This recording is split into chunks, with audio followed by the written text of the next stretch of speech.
Una personalidad del mundo académico de la Universidad de Murcia que hace unos días tan solo anunciaba a su claustro que se va a presentar a la reelección el próximo mes de marzo. Recibimos al rector de la institución centenaria, José Luján. Bienvenido. ¿Qué tal? Encantado de estar con vosotros, claro. Es un placer, rector, sobre todo porque acaba de iniciarse el curso prácticamente hace unas cuantas semanas. Hemos vuelto a la presencialidad y parece que la normalidad va tomando forma, ¿no?, en la educación superior y en particular en su institución. Sí, la verdad es que sí. Yo suelo decir que estoy muy contento de cómo está funcionando este curso 21-22. Fuimos muy prudentes al principio. Arrancamos el día 6 de septiembre desarrollando el que llamábamos Plan de Contingencia 4, que mantenía todavía pues, una cierta distancia, en torno a 1 metro, pero con la esperanza de que, sobre todo, la vacunación pues, fuera muy pronto a permitirnos recuperar modos y formas de manejarnos en la universidad anterior a la pandemia. Y efectivamente, poco a poco, o muy rápidamente, por mejor decir, los datos epidemiológicos nos permitieron valorar ya casi a final del mes de septiembre la posibilidad de pasar en octubre a un modo de presencialidad completa, que es en el que estamos. Valoramos algunos elementos, por ejemplo, la altísima vacunación de los miembros de la comunidad universitaria. Teníamos muy claro que esa vacunación era alta tanto en el profesorado como en personal de administración y servicios, pero la grata sorpresa, sí, es que en el colectivo de estudiantes la vacunación también ha sido altísima. Estamos en la media conjunto del total de la comunidad universitaria, profesorado, personal de administración y servicios y estudiantes, está por encima del 90%, con lo cual, bueno, pues eso nos da una garantía de que podemos desarrollar nuestra actividad con bastante seguridad. Utilizamos, lógicamente, medidas de prevención que son conocidas. En las aulas hay que estar con mascarilla, higiene frecuente de manos, ventilación, pero bueno, no tenemos ninguna situación, no hemos registrado ninguna situación extraña. También hay que decir, yo creo que eso es importante, en la Universidad de Murcia no se llegó a producir ni un solo contagio durante incluso los momentos peores de la situación de pandemia. Yo recuerdo esa situación de tensión que vivimos en la Universidad Española en general, pero también en la Universidad de Murcia, en el periodo de exámenes de enero pasado, pues ni siquiera en ese periodo de exámenes donde pues, la incidencia en la región alcanzó sus máximos, con número de contagio creciente cada día. Bueno, pues ni siquiera así hubo ni un solo contagio en la Universidad de Murcia. Siempre hemos desarrollado nuestra actividad con mascarilla, eso es importante. Es decir, la interacción, el modo de interacción social que se ha producido en espacios universitarios hacía innecesario, y no solo innecesario, es que estaba terminantemente prohibido desarrollar cualquier actividad sin llevar mascarilla. Y la mascarilla se ha revelado, antes de la vacuna, el principal elemento de protección para la pandemia claramente ha sido la mascarilla. Ahora tenemos mascarilla, pero además tenemos vacunación, con lo cual pues la experiencia nos dice que podemos caminar seguros hacia eso, hacia una vida universitaria como queremos tenerla, normal, de relación, de interacción en aulas, pero no solo en aulas, en salas de estudio, en bibliotecas, en los campus. Tiene que volver la vida a los campus. Claro que sí, y con punto de vacunación permanente también en el campus principal de Espinardo, entre otras cuestiones que se adaptaron ejemplarmente tanto la Universidad de Murcia como la Politécnica de Cartagena a esta situación pandémica. Decía yo al inicio, hace solo unos días comunicaba a sus compañeros del claustro que se va a presentar a la reelección. Tocarían comicios en la UMU el próximo mes de marzo, ¿no? En la primavera próxima, sí. Antes de contestar a esa cuestión, preciso o complemento una idea anterior en relación con lo del punto de vacunación permanente, porque es una cosa de la que estoy realmente contento. En el curso de la pandemia, de la gestión de la pandemia, la conexión y la relación con la Consejería de Salud y particularmente con la Dirección General de Salud Pública ha sido estrechísima, como cualquier persona puede entender, y nosotros siempre hemos querido pues, que la universidad fuera un punto de referencia para la vacunación de la comunidad universitaria. Basta pensar que entre estudiantes, PDE y PAS, pues esa comunidad universitaria somos casi 40.000 personas.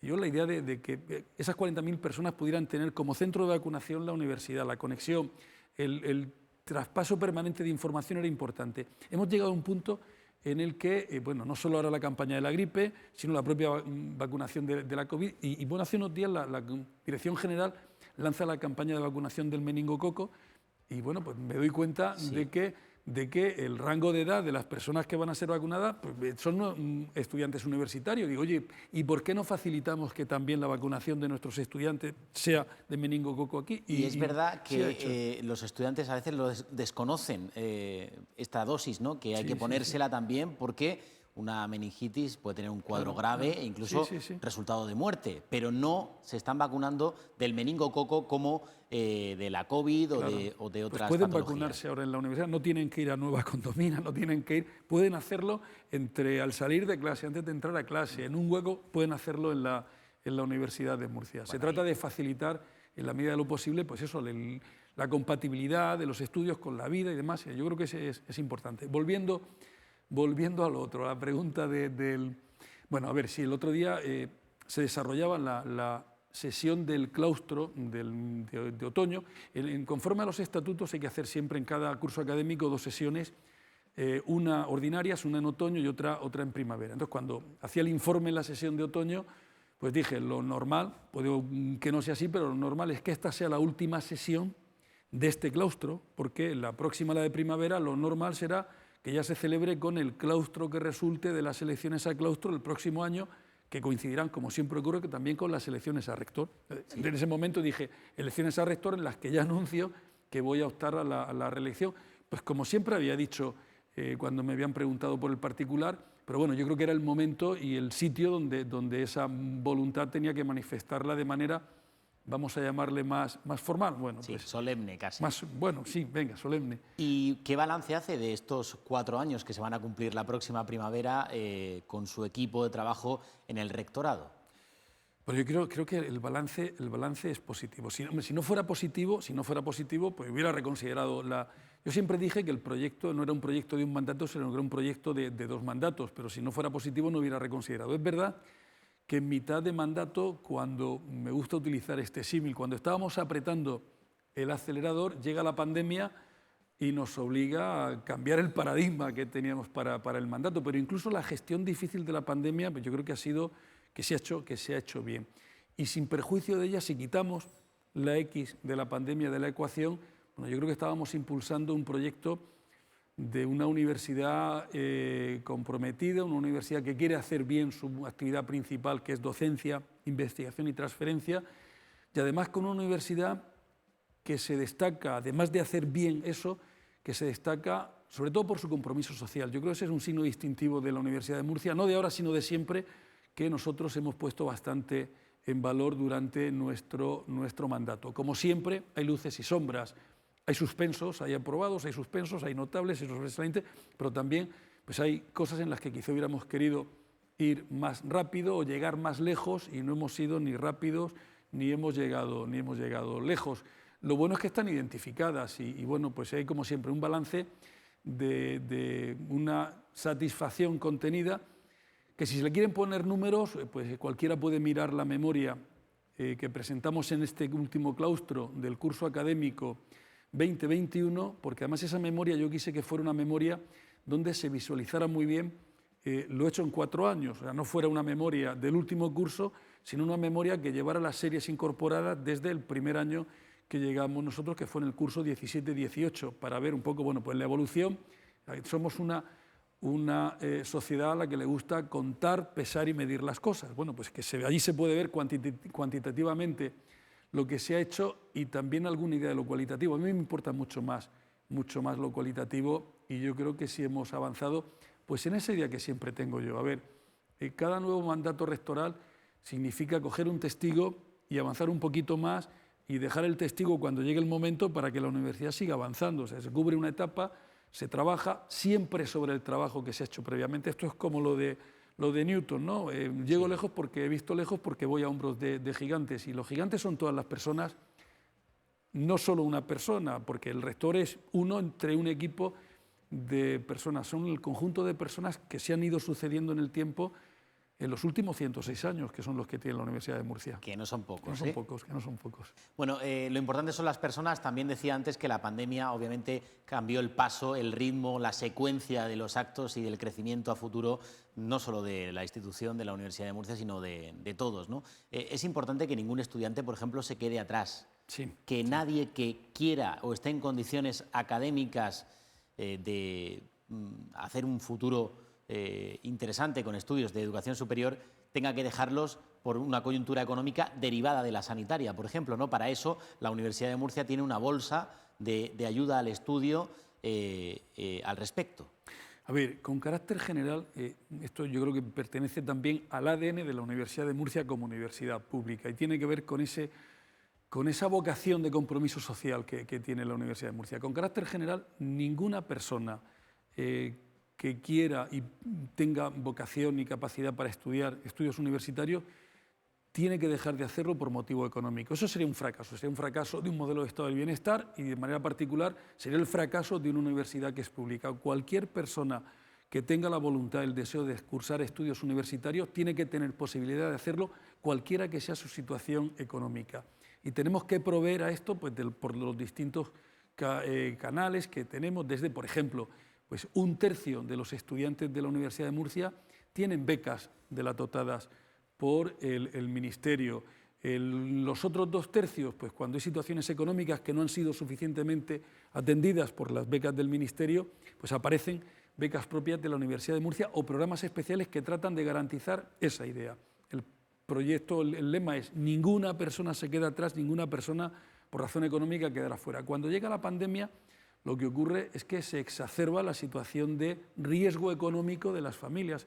Aparecen los ERTEs, pero aparecen directamente personas que van a desempleo, aparece un incremento de gastos motivado por la pandemia para las economías familiares y en ese momento nos dimos cuenta de que había que reforzar ese compromiso social, esa vocación de no dejar a nadie atrás y bueno, pues ahí fue cuando creamos el proyecto Ningún Estudiante Atrás, hicimos una recogida de fondos, dotamos un fondo con el que atendimos todas las situaciones. Eso que nace de coyuntura se ha convertido en estructural, porque hemos creado la Oficina de Atención Social, cuya finalidad es, más allá de la pandemia, al margen de la pandemia, asegurar que ninguna persona, por razón económica, queda fuera, pero también asegurar que ninguna persona, por una situación de difícil engarce en la coyuntura espaciotemporal que le corresponda, queda fuera de la Universidad de Murcia. Por ejemplo, a través de la Oficina de Atención Social y, sobre todo, a través de nuestro servicio de atención psicológica, del SEPA, estamos atendiendo a un número elevado de estudiantes o de empleados, empleadas, bueno, que tienen dificultades porque bueno, no se pasa una pandemia como la que acabamos de pasar y se sale tan tranquilamente. Es decir, vamos a tener, eso los expertos lo dicen, habrá ¿no? secuelas, va a haber secuelas y nosotros en la universidad nos hemos querido anticipar ofreciendo servicios, ofreciendo atención, ofreciendo cuidados para que pues esa idea que yo siempre tenía, que la Universidad de Murcia, esas 40.000 personas, somos una gran familia y tenemos que cuidarnos como una gran familia. Esa gran familia debe ser nutrida como universidad pública por los fondos del Gobierno regional. ¿Cuál es la situación acerca de la financiación por parte del Ejecutivo murciano en esa negociación en la que se está actualmente para cerrar un plan que abarque 4, 5 años, 6, no sé si como el último tan potente, o le han dicho ya que no va a ser posible, a lo mejor alguna reivindicación que tenga tanto la Universidad de Murcia como la Politécnica de Cartagena actualmente? Bueno, a ver, el último plan abarca el periodo 16-20 y cuando pues había que trabajar en un nuevo plan llega la pandemia. La pandemia no debe de servir de excusa para nada, pero a veces hay que ponerla encima de la mesa para explicar cómo suceden las cosas. Hombre, no tenía mucho sentido en una situación de emergencia sanitaria seguida de emergencia social y de emergencia económica, plantear una negociación y para alcanzar un plan plurianual, porque las bases de negociación estaban alteradas como consecuencia de la pandemia. ¿Qué hicimos? Yo creo que fue una decisión prudente, convenir las partes en que lo razonable era extender un año más el plan de financiación plurianual conforme a sus bases. Es decir, no se trataba de repetir el año sexto como tal año sexto, sino la misma evolución, la misma senda de crecimiento que llevaba el plan es la que sigue. Y la misma solución es la prudente para el ejercicio económico de 2022. Sería como un séptimo año del plan, sí, que tiene lo bueno y lo malo del plan. Es decir, el plan va secuenciando unidades, cada año va incorporando proyecciones y cantidades nuevas, pues es alargarlo. A partir de ahí ya la razón que justificaba esa estrategia, que era la pandemia, no desaparece, pero sí se minimiza y por tanto sí que plantearse un nuevo plan que abarque el periodo 23, pues el que se le ponga como término. Para negociar ese plan, la primera reunión, aunque ha habido tratos preliminares, por así decir, la primera reunión en firme se va a producir este próximo jueves, día 11. La idea principal que tengo yo, de inicio, eso siempre lo he dicho porque para mí es importantísimo. No se trata de sentarnos a escribir una carta de Reyes Magos. Lo primero es esencial evaluar cómo ha funcionado el plan 16-20 con los 2 años añadidos. Es decir, cómo estaban las universidades en el año 8-10, cuando llega la gran recesión, llegue a tomar medidas draconianas, hasta dónde cayó la financiación en el periodo 10-15, cómo repercutió esa caída de financiación tanto en empleo como en condiciones de los estudiantes, ver cuando se negocia el plan 16-20 en el año 15 cuál era la situación en ese momento y ver cómo la ejecución del plan durante los 5 años más los 2 de añadido ha conseguido mantener, revertir o empeorar la situación de partida. Todo eso hay que analizarlo bien, porque si no evalúas no puedes construir. Sí, además lo que no se evalúa se devalúa. Y entonces, eso es. solo a partir de esa evaluación podemos empezar a poner los elementos principales. Hombre, es muy claro, o sea, un plan de financiación de una universidad pública pues tiene una parte fundamental, la parte mollar, que es capítulo 1. Pero luego vienen las nóminas. Claro, eso es fin de mes hay que cobrar. Pero luego vienen inversiones. Inversiones, pues por ejemplo, el plan de financiación plurianual 15-16, vamos a ver cómo resulta de la evaluación, pero ya de entrada, pues era un plan de financiación que colocó en un segundo lugar y muy rezagado el capítulo de inversiones, porque necesitaba garantizar capítulo 1. Entonces, bueno, pues durante la ejecución del plan, pues algunas inversiones pues, no se han podido hacer, desarrollo, yo siempre lo pongo como ejemplo, pero es fácil de entender. En los primeros años del plan, el capítulo de inversiones era de 2 millones de euros. Eso es menos de lo que cuesta la renovación de la suscripción anual de revistas de la Universidad de Murcia. Por tanto, en inversiones no había ni para un ladrillo, era la renovación de revistas. Los campus periféricos, por ejemplo, son casi a riñón de la propia institución. Hablo del Palmar, del Lorca, de lo que quedaba de San Javier. Sí. Estamos trabajando, por ejemplo, en el caso de los campus periféricos, estamos trabajando muy de cerca con la comunidad autónoma y con los ayuntamientos respectivos para, de verdad, esos proyectos que se lanzaron sean proyectos que se consoliden, van camino de consolidarse. Yo estoy bastante contento, sobre todo del trabajo que están haciendo. Los 2 campus, los equipos de canales, en un caso liderado por el profesor David Illú y en otro caso por Jesús García, como trabajo para consolidar y hacerlos, garantizar el futuro de esos campus, pero necesitan inversiones además y aparte, porque fueron decisiones estratégicas compartidas por la comunidad autónoma y la universidad que necesitan de un cuidado particular. Confío en que también eso se pueda lograr. Y luego viene, hombre, la parte más llamativa, más interesante de un plan de financiación. Asegurado capítulo 1. Si no aseguras capítulo 1, no podemos seguir hablando. Asegurado inversiones, la parte más transformadora de un plan plurianual tiene que ser un contrato programa que le exija a las universidades que están de resultados, pero que ponga encima de la mesa un montante de financiación suficiente como para salir y afrontar retos que tienen las universidades en este momento, que tienen que ver, bueno, pues con transformación del modelo educativo, universidad digital, internacionalización. Tenemos otra parte importante tiene que ver con cuál es la política de precios públicos de tasas que se quiere seguir, porque somos universidad pública, tenemos vocación, ya lo he dicho antes, de llegar a cualquier persona que quiera hacer estudios universitarios y también tenemos que ver pues, qué precios públicos se mantienen, qué tasas, en qué cuantías, si recuperamos, si hemos recuperado bastante, cómo nos situamos, por ejemplo, eso es importante con la media nacional. También hay una parte importante que se refiere a garantizar que nuestros estudiantes efectivamente pueden cursar sus estudios universitarios. En el capítulo de precios hay siempre muchas opiniones. Ahí sí que la evolución manda. Donde hace 15 años por un doctorado se pagaban 100 euros, ahora son 430, por ejemplo. Por no hablar de los másters, que es verdad que está también haciendo que el mapa de oferta educativa se tenga que readaptar, ¿no? Con esos precios que, a excepción de los habilitantes, el resto son bastante elevados. Yo creo que hay que hablar mucho, hay que analizar mucho. A ver, yo creo que a lo mejor no lo digo bien y pido disculpas. Yo creo que la economía española no ha vuelto a la situación en general, no ha vuelto a la situación pre-gran recesión.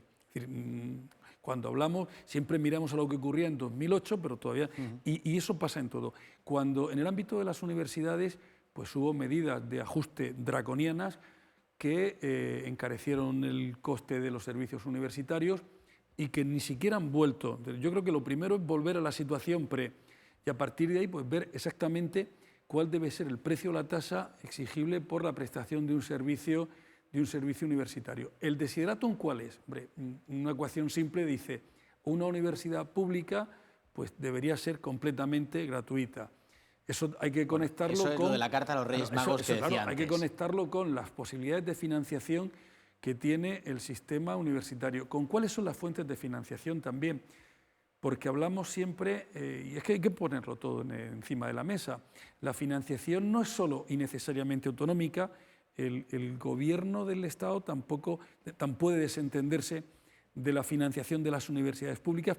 Por ejemplo, no puede, a través de una ley estatal, disponerse la necesidad de atender un determinado asunto sin decir cómo se va a financiar. Es decir, yo cuando veo el proyecto de reforma de la Ley Orgánica de Universidades, sí, que está me miro el proyecto, mesa, pero me voy a la memoria económica. Y cuando yo veo que la memoria económica dice, no, esto no le va a costar dinero al Estado porque o la reforma no cuesta nada o lo que cuesta que lo paguen las comunidades autónomas. Pero a ver, esto es un Estado de 17 comunidades autónomas. Tendrá el Estado que ordenar cómo se financian las comunidades autónomas, porque puede resultar que haya comunidades autónomas bien financiadas que puedan disponer fondos para sus universidades públicas y que haya y que haya comunidades autónomas peor financiadas. La comunidad autónoma de la región de Murcia es de este segundo grupo, que tengan menos recursos con que dotar a sus universidades públicas. Habría que hacer el estudio, pero cuando uno va a ver cómo se financian las universidades públicas en España, hay una cierta correlación, habría que hacerlo bien, hay una cierta correlación entre cómo está financiada la correspondiente comunidad autónoma y cómo está financiada la correspondiente universidad pública de la comunidad autónoma de que se trata. Es una cuestión muy, muy compleja que no admite fácilmente opiniones muy a la ligera o muy a priorísticas, sino que hay que analizarlo con tranquilidad, con calma y con todos los elementos. No sé si precisamente está usted más tranquilo después de la salida hace unos meses del gobierno regional de Javier Celdrán, aquel consejero de Hacienda que le había tildado como un rojo peligroso a usted, y con Luis Marín, en este caso, responsable de la Hacienda Pública en esta tierra, pues ha tenido una mayor conexión, una mayor simbiosis, no lo sé. Bueno, la verdad, tanto con Javier Celdrán como con Luis Marín tengo una muy, muy buena relación. Con Javier Celdrán durante mucho más tiempo, relación que arranca de mi época como presidente del Consejo Económico y Social y que se mantiene durante el tiempo en que él fue primero consejero de universidades y luego consejero responsable de la economía regional. Bueno, aquella afirmación se produce en un contexto cuasi electoral, ¿no? determinado, donde bueno, pues yo pude decir o hacer algo que pudo molestar. Lo normal, vamos a ver, yo siempre lo he dicho, la universidad la forman, esos 40.000 miembros que la conforman tienen opciones políticas partidistas del tipo que sean, tienen la ideología que tienen y todo el mundo cabe. La universidad es un espacio abierto, de libertad, donde prima la libertad de expresión, donde tiene que primar el debate, donde todas las opiniones hay que escucharlas y todas son respetables y luego cada cual tiene que tomar libre y conscientemente las decisiones que crea que tiene que tomar. Pero no puede haber una politización. Yo rehuyo y niego la politización del gobierno de la universidad. Y mi obligación como universitario y en este momento como responsable desde el rectorado es garantizar la mayor neutralidad partidista de la universidad y por tanto pues, tomar decisiones que a veces en ocasiones gustan más a un partido, otras veces gustan más a otro partido y yo creo que lo que hay que demandarnos es esa neutralidad, no es equidistancia, pero sí esa neutralidad partidista. Y eso, bueno, pues en aquella ocasión yo no sé qué cosa dije o hice o que le pareció en aquel momento al consejero que tenía un tinte muy de rojo peligroso. Imagino que he hecho cosas que de contrario se han visto como Pero cosas fue curioso porque otros le han ubicado a la derecha, por ejemplo, ¿no? Con lo cual... Pues yo creo que eso dice bien dónde estoy. ¿Dónde Claro. estoy? En la universidad. Que no, entonces si no estás ni a la izquierda ni a la derecha, estás en el centro. No, es que estoy fuera de ahí, es que no estoy en el juego partidista. No estoy... A mí me encanta una frase que decía su antecesor en el rectorado, José Antonio Covacho, también ahora en el CES, donde también estuvo, en el Consejo Económico y Social, que decía: la suerte o la desdicha va por barrios. Y es verdad, es así. Mi maestro, uno de mis maestros, yo he tenido varios maestros en la universidad, a los que les debo todo lo que soy, me han enseñado todo. Uno de ellos, Jesús Galeana, falleció el pobre hace un par de años. Él decía: fíjate, Pepe, que yo toda mi vida he estado donde estoy y me han ido pasando de un lado a otro, y los que en una época de mi vida me veían a su derecha, ahora me ven a su izquierda, y los que me veían a su izquierda ahora me ven a su derecha. Y dice: Pepe, y yo no me he movido del sitio, siempre he estado donde estoy, ¿no? Bueno, es verdad que metidos de lleno en el terreno político, en la política universitaria, ha habido muchos avatares en los últimos meses, en particular porque hubo un consejero de universidades durante solo 4 días, Francisco Álvarez, ahora está Valle Miguélez. No sé si les dio tiempo a hacerse la foto con el propio Álvarez en algún evento o no. O... Tuve una reunión con él y fue una reunión bien, donde pudimos hablar de cómo él veía la universidad y yo plantearle qué es lo que yo demandaba o quería tener como interlocutor en la cartera de universidades. Mi planteamiento aquí con esto también es muy sencillo, es decir, las decisiones políticas le corresponde a quien tiene que tomarlas, y mi función es defender a la Universidad de Murcia desde el mayor respeto y lealtad institucional. Nadie escuchará de mi boca una descalificación, no, es decir, yo tengo que entenderme con quien en cada momento desempeña la función representativa y de gestión en el ámbito de la comunidad autónoma o en los 45 municipios de la región de Murcia, donde en cada uno de ellos gobierna el partido que tiene que gobernar. Para mí, la Universidad de Murcia es la universidad pública de la región de Murcia, de sus 45 municipios. Por ejemplo, una de las partes en el haber del mandato está en que prácticamente ya tenemos sede permanente en los 45 municipios, bueno, quito el de Murcia, que no es necesario, pero en los otros 44 municipios de la región de Murcia, porque tenemos que estar presentes allí. Y eso, bueno, yo creo que es una responsabilidad institucional de una institución tan grande, como digo, donde cabe todo el mundo. Si es que lo bueno de la Universidad de Murcia, por eso yo estoy comodísimo en esta etapa de mi vida, porque cabe todo el mundo. Y arraigada en el territorio, como muestra un botón. Yo creo que somos la institución de referencia en la región. Por edad somos centenarios, pero yo quiero creer, estoy convencido de que es así, de que lo que de bueno ha hecho esta región como desarrollo, como capacidad de reinventarse, como capacidad de asegurar el futuro de la población y demás, tiene que ver con la capacidad que tiene la Universidad de Murcia de generar y transmitir conocimiento, bien en forma de estudio, bien en forma de innovación que se incorpora a las empresas, al entramado institucional, transferencia al conocimiento en sentido estricto. Vaya, yo creo que esta región se entiende bien porque hay una institución que lleva 100 años, más de 100 años, formando a los profesionales y generando conocimiento para entregar a la sociedad. Esa tradición, esa historia, esa primacía se nota, por ejemplo, también en el Consejo Interuniversitario, donde las decisiones políticas del consejero de turno o del propio gobierno autonómico influyen. Por ejemplo, hemos visto en las últimas sesiones cómo la Universidad Católica San Antonio pues, sacaba hacia adelante sus planes para la ampliación de plazas en una titulación como medicina en el campus de Cartagena.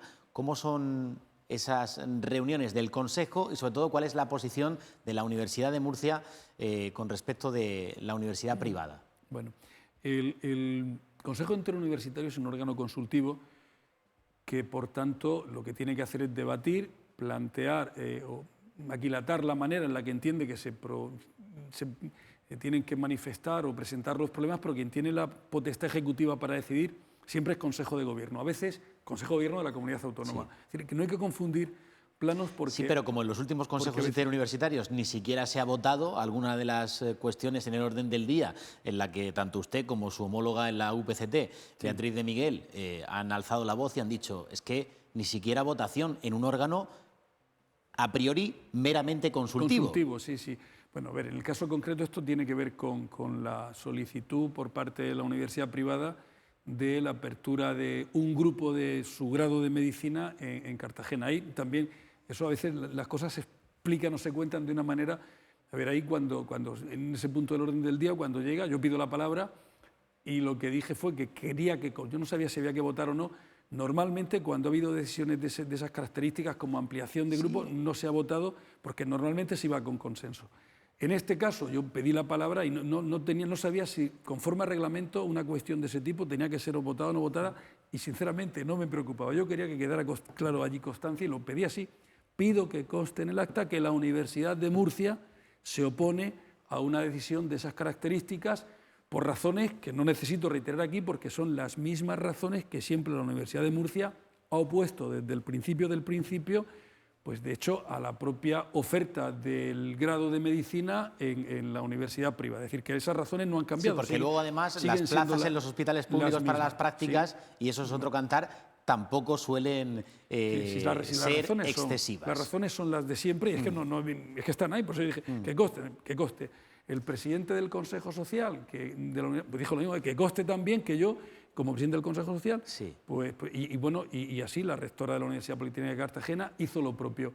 Que eso se le llame votación a mano alzada o no, no le llamo votación a mano alzada. Lo que yo sé es que el rector de la Universidad de Murcia dejó constancia en el acta y cualquiera que lo puede pedir, es un documento público, sí, allí verá que la final, Universidad de Murcia de cara a la gente no deja de ser pues el choque, la fricción que puede ser habitual entre las universidades públicas y en este caso la privada, a la que para muchos, por ejemplo el gobierno regional, favorecería con pues este tipo de todas maneras, cuestiones que le importan, ¿no? Ampliación de plazas, nuevos títulos, parece que el próximo va a ser el de veterinaria. De todas maneras, yo en el tema de las relaciones entre la universidad privada y la Universidad de Murcia en este caso, yo siempre digo también que no me gusta el enfrentamiento gratuito. Creo que siempre hay que manejarse con criterios de responsabilidad institucional por todas las partes y cada cual tiene que saber exactamente cuál es el lugar que ocupa y lo que eso implica. Yo el otro día en el discurso de apertura de curso insistía en una idea que yo creo que es importante porque a veces distorsionamos. En esto del mensaje corto distorsionamos. No existe competencia entre una universidad privada, me da igual el nombre, y una universidad pública. Eso no existe. Puede haber concurrencia, pero nunca jamás puede haber competencia, porque competencia significa que quien produce un bien o servicio tiene posibilidad de llevarlo a un mercado donde rige la ley de la oferta y la demanda, y esa ley de oferta y demanda fija el precio y determina qué consumidor o qué cliente se queda con un producto u otro. Eso no existe en el mundo de las universidades públicas y privadas españolas. ¿Por qué? Porque los precios están predeterminados. ¿Qué cuesta una plaza para estudiar medicina en la Universidad de Murcia? Esa plaza al estudiante le cuesta 1.000 euros.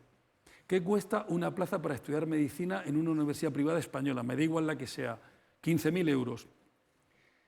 El precio de mercado es 15.000 euros, no 1.000. Entonces, yo no compito. Simplemente luego, el al precio... fin y a la postre sí que es verdad que el mercado en el término de la etapa universitaria al final los va a colocar a todos en los hospitales y en el sistema público, con lo cual... Eso es al final, pero yo me quedo en la parte previa todavía, luego llegamos al final. A ver, yo como universidad pública no puedo fijar el precio. Si yo pudiera ir al mercado y ofertar con libertad de precio, a lo mejor resulta que en esa ley de oferta y demanda hacía que la Universidad de Murcia, como es tan prestigiosa y especialmente su facultad de medicina, el precio de mercado fuera que estudiar medicina en la Universidad de Murcia no fuera de 15.000 euros, fuera de 25.000. Yo no tendría problema de financiación, me puedo financiar. Y cuando digo de medicina, digo de derecho, digo de administración y dirección de empresas o digo de cualquier titulación. Yo no puedo hacerlo.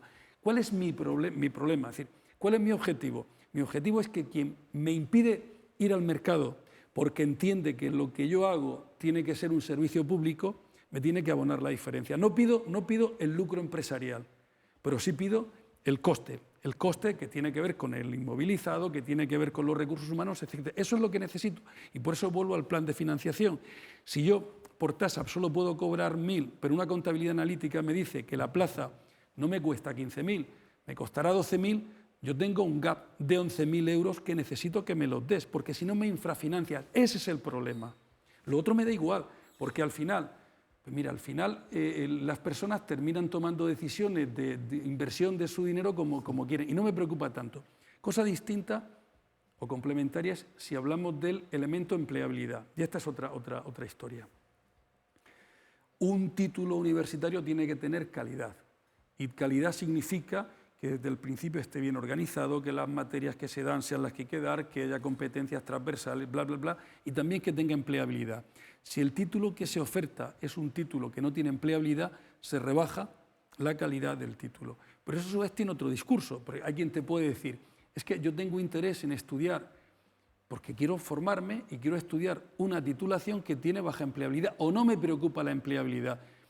Si tuviéramos que atender al criterio de empleabilidad para determinar la asignación de recursos públicos, a lo mejor habría que quitar de la oferta algunos títulos, y sin embargo no se hace, porque el criterio de empleabilidad no es el único. Quiero decir con todo esto que se trata de cuestión muy compleja, que hay que analizarla bien, que hay que saber de lo que se habla, cuándo se habla, y que a mí lo que no me gusta es simplificarlo con algunos eslogans que pueden ser muy llamativos, pero que distorsionan la complejidad de los problemas, que hay que analizarlos con detalle y bien, y luego ponerle solución. Y sobre todo también hay que financiarlos. Seguro que no va a ser la única riña en el Consejo Interuniversitario que tendrán Universidad de Murcia y UPCT con la universidad privada, porque enseguida, seguro, el próximo año vendrán aprobación de nuevos títulos, etcétera, etcétera. Con lo cual, pues empezará el 2022 movidito. Sí, sí. La tensión no solo en el sistema universitario regional, la tensión entre universidad pública y privada se produce en cada uno de los sistemas regionales donde las hay.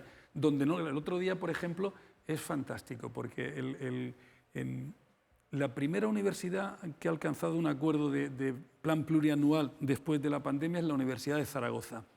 Claro, yo hablaba el otro día con el rector de la Universidad de Zaragoza y me decía, no, esto ha sido un plan muy bueno, un plan muy bueno. Y me decía, no, Pepe, en realidad ha sido bastante fácil. ¿Por qué? Dice, porque tenemos muy desarrollada la contabilidad analítica, nosotros también. Segundo, porque la Universidad de Zaragoza es la única universidad pública que hay en Aragón, por tanto, concentra. Y tercero, porque tiene una universidad privada, pero es muy testimonial, que no tiene la presencia pues, que en Madrid tienen las privadas, o que en Murcia tiene la UCAN, o que en Valencia tiene San Pablo CEU.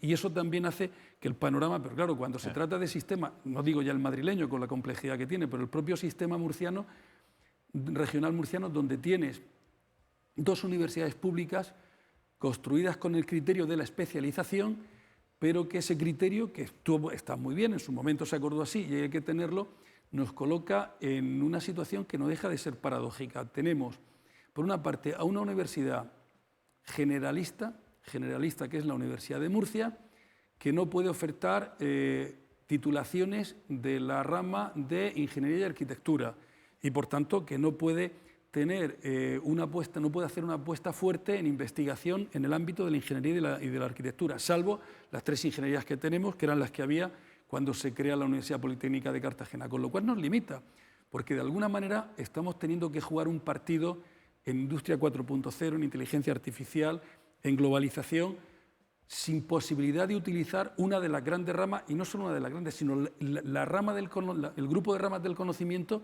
que mayor potencia transformadora y disruptiva tiene en este momento. Es decir, eso para la Universidad de Murcia representa un enorme problema, pero al mismo tiempo la Universidad Politécnica de Cartagena tiene otro problema, y es que se trata de una universidad cerrada a ingeniería y arquitectura y de ámbito regional. ¿No? Hay otras tres politécnicas en Madrid, en Cataluña y en la Comunidad Valenciana. La diferencia entre la región de Murcia y esas tres comunidades autónomas, por tanto, eso también, bueno, esa decisión está ahí. Lo que hay que intentar, y revertirla, yo no lo veo factible.